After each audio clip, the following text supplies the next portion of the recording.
இந்த boys season 5 last episode பார்க்காதவங்க skip பண்ணிருங்க. அவ்வளோதான் ஹோம்லேண்டர் முடிச்சு விட்டானுங்க. எவ்வளோ பவர்ஃபுல்லான ஒரு சூப்பர் ஹீரோ இல்ல சூப்பர் வில்லன் அவனுடைய மொத்த பவரையும் உருவி அவன ஒரு குழந்தை மாரி கெஞ்ச விட்டானுங்க. எனக்கெல்லாம் லாஸ்ட் அந்த சீன் எல்லாம் பார்க்கும்போது சத்தியமா ஒரு மாரி ஆயிடுச்சு. நான் எதிர்பார்த்தது என்னமோ பெருசா ஃபைட் எல்லாம் நடந்து மாறி மாறி சண்டை போட்டு அந்த மாதிரி எவன ஹோம்லேண்டர கொல்லுவானுங்க அப்படின்னு.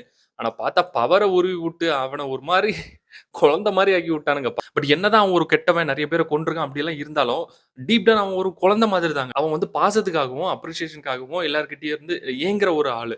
ஃபைனல்ல கூட அவன் பையன் அவன புரிஞ்சுக்கல அப்படிங்கிறதுக்காக ரொம்ப ஃபீல் பண்ணுவான். என்ன கேட்டா ஹோம்லேண்டர் அப்படி ஆனதுக்கு காரணமே இந்த சொசைட்டி தான். அவன் சின்ன குழந்தையா இருக்கும்போதுலயும் சரி, அவன ஒரு லேப்ல வச்சு இந்த ட்ரீட் பண்ண விதம், நடத்துக்கின்ற விதம், அது எல்லாம் தான் அவன அந்த மாதிரி ஆக்குனது. ஆனா என்னதான் சொல்லுங்க, சூப்பர் பவர் இருக்கிறவன்லாம் நல்லது தான் செய்வான் அப்படிங்கிற ஒரு விஷயத்த உடைச்சு தலைவன் பண்ண சம்பவம்லாம் வேற மாரி. அப்படி சம்பவம்லாம் பண்ணிட்டு தலைவன் இன்னைக்கு செத்து போயிட்டான். பட் என்னதான் இருந்தாலும் எனக்கு ஹோம்லேண்டர் பிடிக்கும்பா.